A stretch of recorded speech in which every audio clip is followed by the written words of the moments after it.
Let us continue. Chapter 7, 12th class, alternating current. हाँ जी, परसों छुट्टी है, संडे को टेस्ट है। सर आप तो पागल बना रहे हो। नहीं, एक्चुअली ट्राई कर रहे हैं बट अरेंज नहीं हो पा रहा है। नहीं मना कर रहा उसे, पैसे दो लाओ मैं करवाता हूँ। आप कर दो, ले लेना, कॉन्ट्री आपको ही बना देंगे हेड, आप कॉन्ट्री कर। हाँ डन। बड़ी कटे आप भी नहीं देते। चैप्टर 7, 12th क्लास, चैप्टर का नाम ऑल्टरनेटिंग करंट में देखें जरा, इंपॉर्टेंट टॉपिक है आज, दैट इज एसी जनरेटर। हटाओ भी ले सर, द टॉपिक रखते हैं पहले। The topic is AC generator.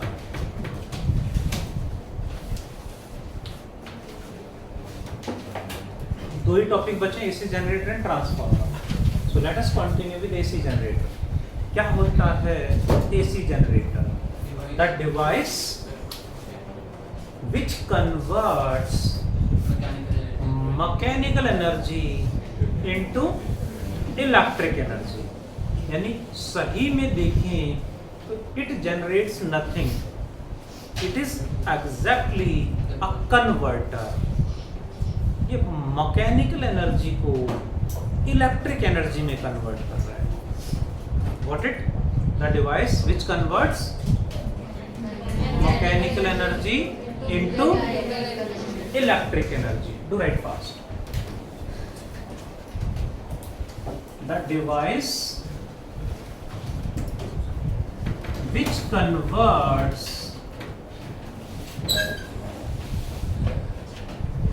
mechanical energy into electric energy.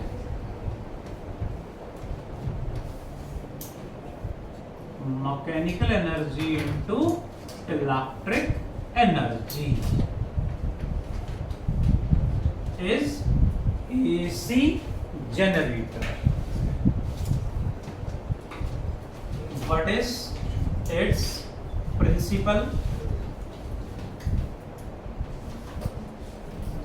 Principal क्या है?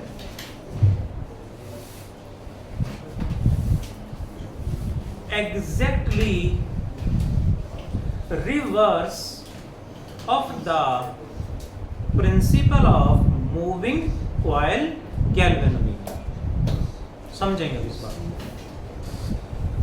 Moving coil galvanometer and AC generator में दोनों में कॉमन क्या है? अब coil, what it is?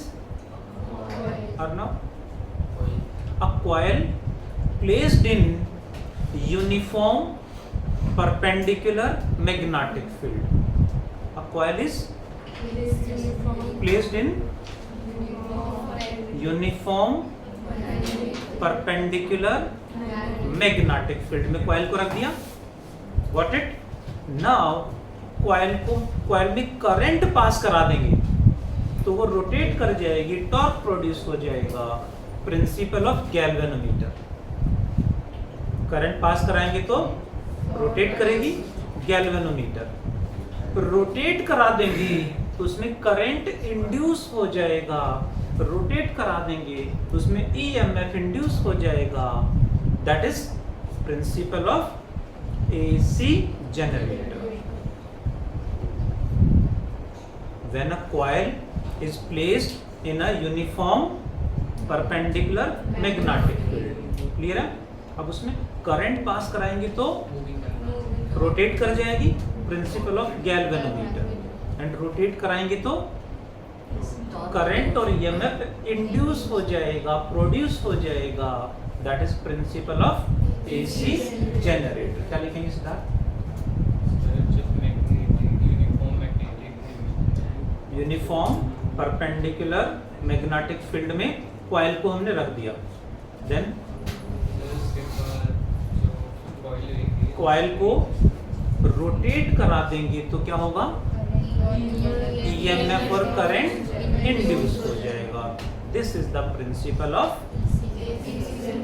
AC generator. लिखें, बहुत बढ़िया लिखें। When a coil rotates in a uniform perpendicular magnetic field, uniform perpendicular magnetic field B, then current or EMF is induced in the coil. Current और EMF induce हो जाएगा। This is the principle of AC generator. What is its construction? Construction पे based generally question exam में नहीं आता, क्योंकि construction और इसका जो डायग्राम है वो 10th क्लास में बहुत बढ़िया से रट्टे याद मरवा रखा होता है, याद करा रखा होता है। अच्छा, डिलीटेड था, कोरोना काल वाले बच्चे को, उससे पहले डिलीट हो गया था ना, तो दैट्स व्हाई कोरोना काल फेस तो करके आए ना। तभी से फिर मेमोरी वीक हो गई, डिप्रेशन में आ गए, प्रेशर बहुत ज़्यादा है, इस चक्कर में सिलेबस कम कर दिया है ना, टेंशन बढ़ गई बच्चों की, तो इसलिए सिलेबस डिलीट कर दिया बहुत सारा, है ना, बहुत टेंशन रहती है। देखें जरा please, what is its construction? Construction में it has first part is armature, second is field magnets, third one are slip rings, and fourth one is brushes. Generally इस पे क्वेश्चन नहीं आता, कंस्ट्रक्शन पे नहीं आता, बट थोड़ा सा समझेंगे, वर्किंग को समझने के लिए हमें इनको पता होना चाहिए। देखें जरा सभी क्या क्या है। Armature is a rectangular coil,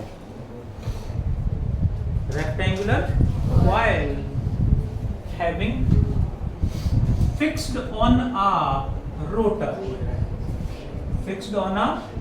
rotor, rotor यानी एक रॉड को फिक्स कर दिया, यहाँ पे रोड के ऊपर इसको फिक्स कर दिया है, यहाँ से इसको रोटेट कराएंगे with some angular velocity, the coil will rotate. कहाँ पे?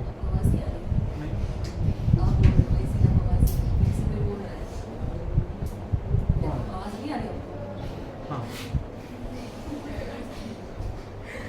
चुप हो गया। फिर से बोला तो कोई बोल रहा है कंटिन्यूअसली बार-बार। अरे डिस्टरबेंस फील हो रही है। हां, ठीक है। एंगुलर वेलोसिटी कितनी है? ओमेगा।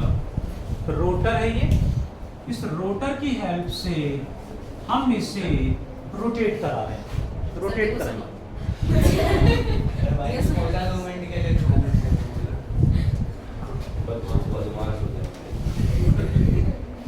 ऐसे नहीं, ऐसे बोलते हैं।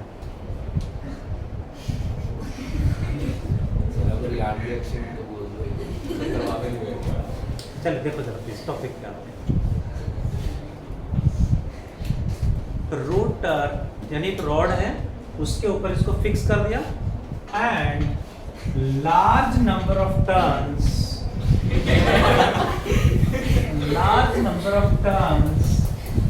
Are bound over the frame, इस तरह से large number of turns of thick insulated copper wire की वाइंडिंग कर दी है। तो क्या बन गया ये? कॉइल है एक, जिसको रोटर की हेल्प से यहां से इसको घुमाएंगे, ये रोटेट करेगी। This is known as armature. Armature is the rectangular coil having large number of turns of thick insulated copper wire fixed on a rotor which rotate with some angular velocity. Clear है? Next, uniform perpendicular magnetic field भी होना चाहिए.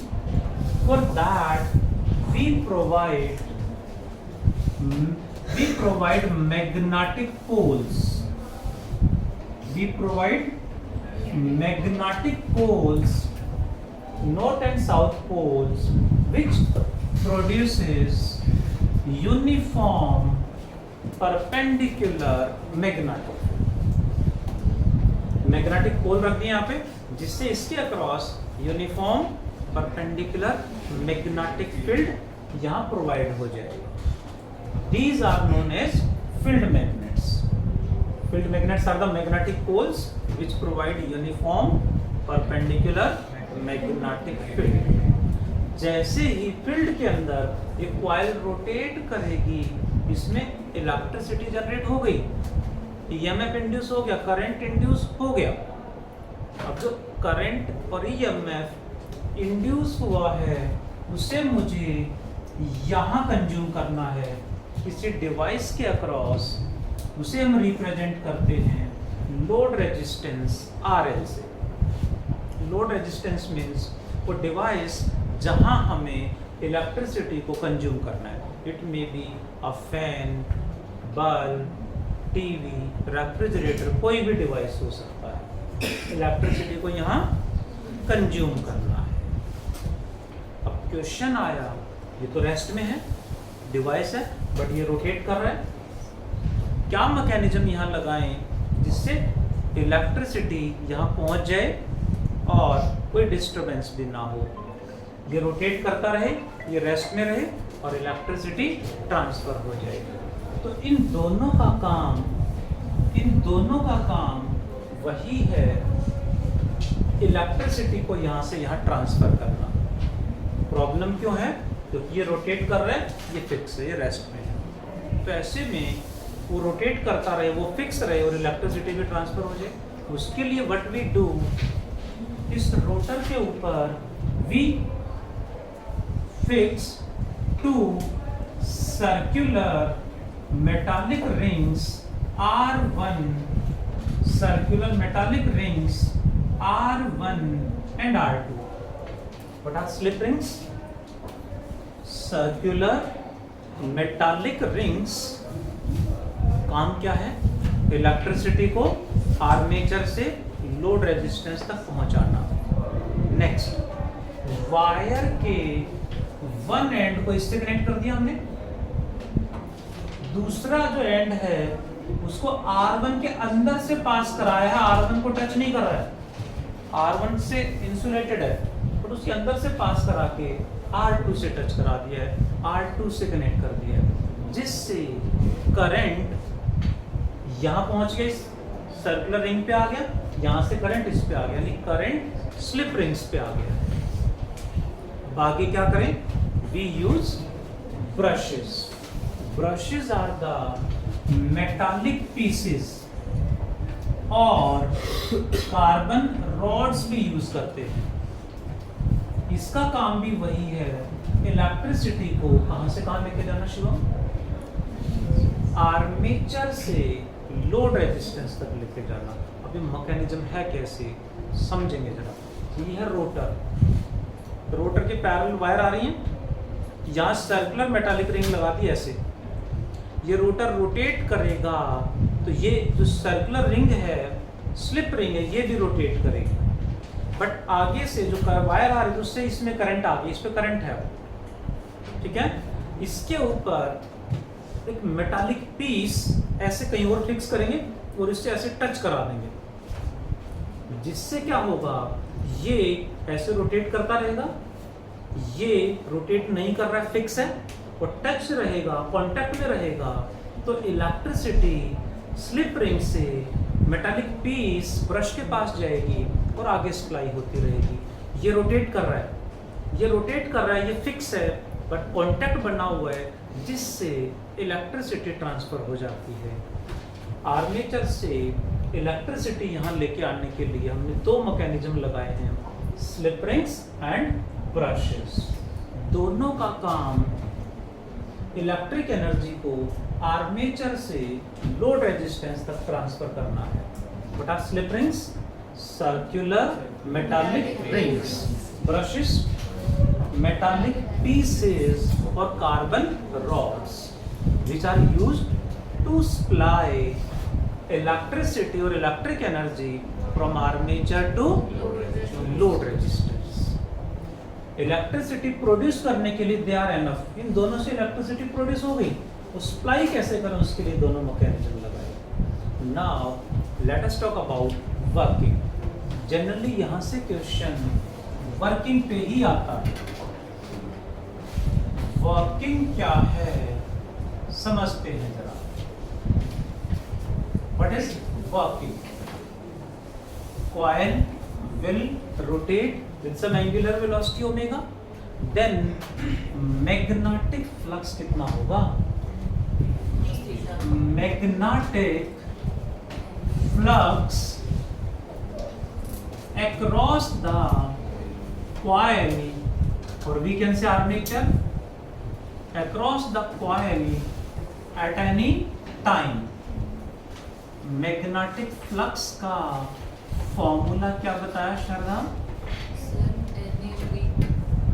BDS cos theta for one turn, for n turns fraction n से हाँ ये लिख सकते हैं। एक sorry magnetic flux equals to n d ds, तो हम जनरली फॉर्मूले में लिखते हैं, बट पार्टिकुलर टॉपिक में यहाँ कॉइल का area, let us take A, तो ds area becomes A cos t time में ये कॉइल ओमेगा एंगुलर वेलोसिटी से कितना एंगल रोटेट कर जाएगी? Angle rotated in time t is omega t. This is magnetic flux at any time में A क्या है? एरिया ऑफ द कॉइल और आर्मेचर। बी मैग्नेटिक फील्ड है। आर्यन सर ओमेगा क्या है? ओमेगा इज एंगल या omega T is angle? Omega T is angle. वो मतलब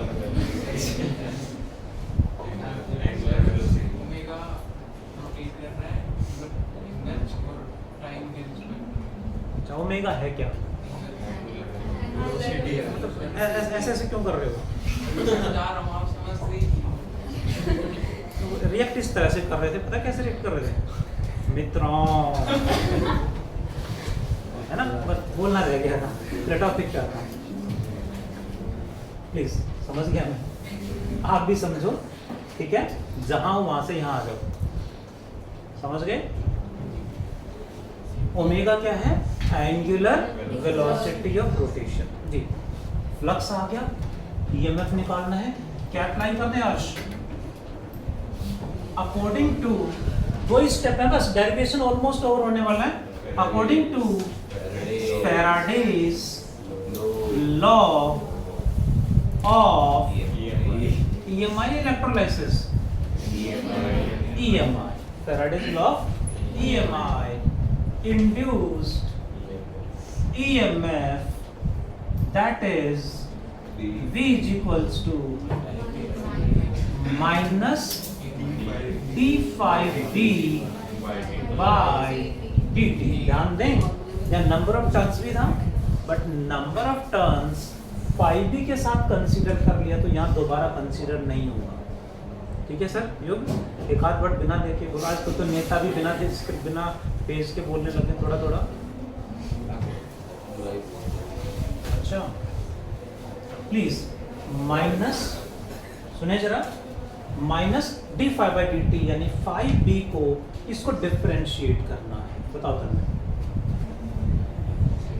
n b a as it is silent sin omega t omega cos का differentiation minus sine omega T multiplied by T का coefficient multiply में आएगा, जिसे chain rule कहते हैं। Finally it becomes minus minus plus N B A omega sine omega T. इसमें ध्यान से देखें तो इसकी मैक्सिमम वैल्यू क्या होगी? कि मैक्सिमम कब होगा दिवाशा? जब ये मैक्सिमम होगा। अब इसमें ये तो कांस्टेंट है, वेरिएबल कौन है? Sign omega T. साइन की वैल्यू मैक्सिमम होगी तो ये मैक्सिमम आ गया। साइन की मैक्सिमम वैल्यू 1 होती है एट 90 डिग्री। 90 डिग्री पे होती कितनी होती है? 1। यानी जब ये मैक्सिमम यानी 1 हो जाएगा तो ये भी मैक्सिमम होगा। It means we can say NBA omega is maximum voltage V naught और V मैक्स। तो फॉर्मूला क्या बन गया जी? V इक्वल टू V not sine omega T. Current का फॉर्मूला प्रकृति V बाय R निरक्षित जी B का formula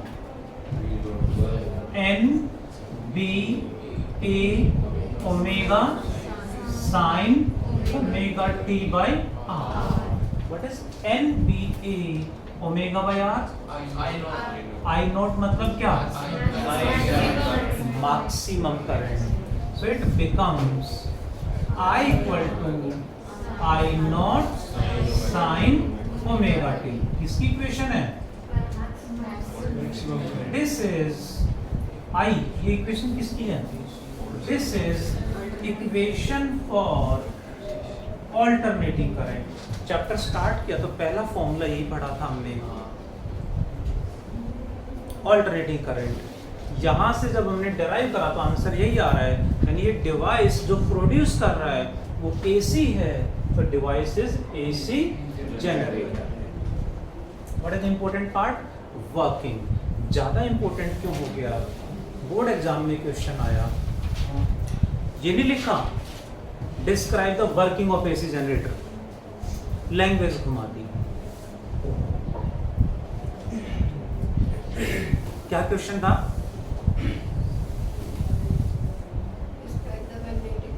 Derive an expression for induced current in a coil. Derive an expression for induced current in a coil of area A, number of turns N, rotating in a uniform perpendicular magnetic field B with angular velocity omega. यानी जो बिल्कुल as it is जो हमारा topic AC generator, उसी को AC generator word ना use करके एक क्वेश्चन बना के दे दिया।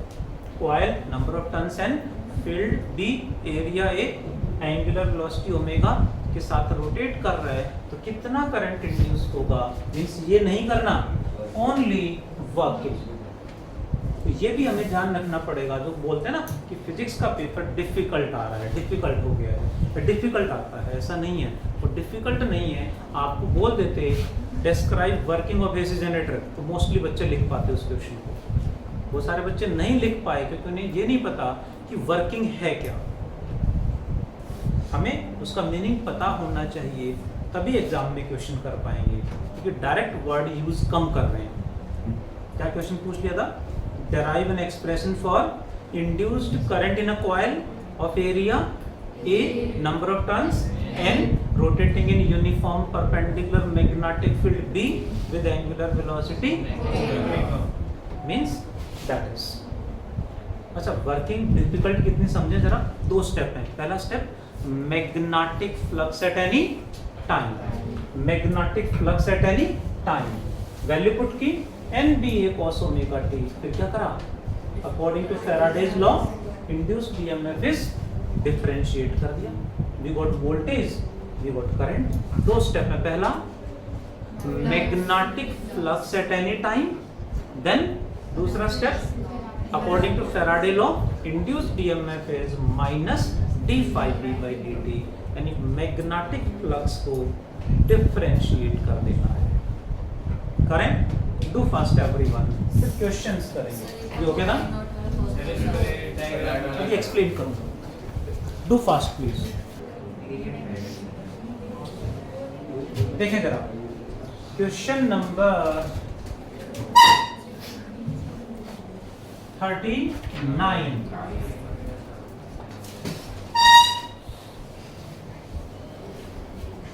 A circular coil of radius 8 centimeter, सुन ले प्लीज, एंड कितने टर्न्स? 20 टर्न्स, यानी अब कॉइल सर्कुलर है। 8.0, अच्छा 8 centimetre, 8 centimetre and 20 turns, rotates about vertical diameter with an angular speed of 50 radian पर सेकेंड, यानी ओमेगा। ये 50 पर सेकेंड लिखा हुआ है, दैट मीन्स 50 पर सेकेंड है तो ये फ्रीक्वेंसी है।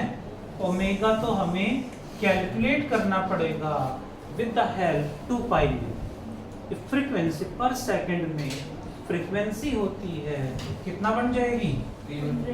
100 पाई रेडियन पर सेकेंड। 50 यहाँ पुट कर देंगे, ओमेगा आ गया। In a horizontal uniform field of 3 into 10 की power -2 tesla, maximum and average EMF निकालना। सुन रहे हैं? मैक्सिमम ईएमएफ का फॉर्मूला सीधा NB A omega. NB A क्या होएगा? pi r square into omega. Putting all values you got maximum voltage. सुन रहे हो? फिर कहा एवरेज बताओ जी। Please listen everyone. Sine function है v not sine omega t, इसका एवरेज क्या था? 2 v naught by pi in what time? Half cycle, and it becomes 0 in full cycle. पहला टॉपिक यही था। ये फुल साइकिल में 0 फुल साइकिल में एवरेज वोल्टेज 0 होता है, साइन फंक्शन कोस फंक्शन 0 होता है। नेक्स्ट पार्ट पे चलें। सेकंड पार्ट इज, अच्छा कौन सा सर्किट है? इंडक्टर, कैपेसिटर या रजिस्टर? सिर्फ रेजिस्टेंस है, इंडक्टेंस कैपेसिटेंस की बात नहीं कर रहे हैं, यानी प्योर रेजिस्टेंस की बात हो रही है। तो वहाँ if the resistance is 10 ohm, how much power is dissipated as heat? Resistance कितना दे दिया? 10 ओम, तो पावर कंजम्पशन कितना होगा जी? I square R। पावर में T नहीं होगा, हाँ, या V स्क्वायर बाई R ले लें, V स्क्वायर बाई R, ये फॉर्मूला लगाएं, या फिर क्या लगा दें? V I cos phi, V RMS I RMS cos phi, क्योंकि पावर तो एवरेज पावर निकलेगी और सिर्फ रेजिस्टेंस है तो उसमें V RMS क्या होगा? V naught by root 2, I RMS क्या होगा? I naught by root 2 cos phi कितना होगा? प्योर रेजिस्टेंस में phi 0 होता है। This will be the answer in what? V not हमने कैलकुलेट करा है, तो I नॉट की बजाय इसकी जगह लिख देंगे V naught by R, that's all, उससे भी आंसर आ जाएगा। इस तरह से हमें कैलकुलेट करना है इतनी power is dissipated as heat, what is the source of this power? ये पावर कहाँ से आ रही है? इलेक्ट्रिक एनर्जी जो एसी जनरेटर में प्रोड्यूस हो रही है, दैट कन्वर्ट्स इनटू हीट। इस तरह से हमें न्यूमेरिकल्स करने हैं। Do fast everyone. Next question number 40, जल्दी से करें। Question number 40।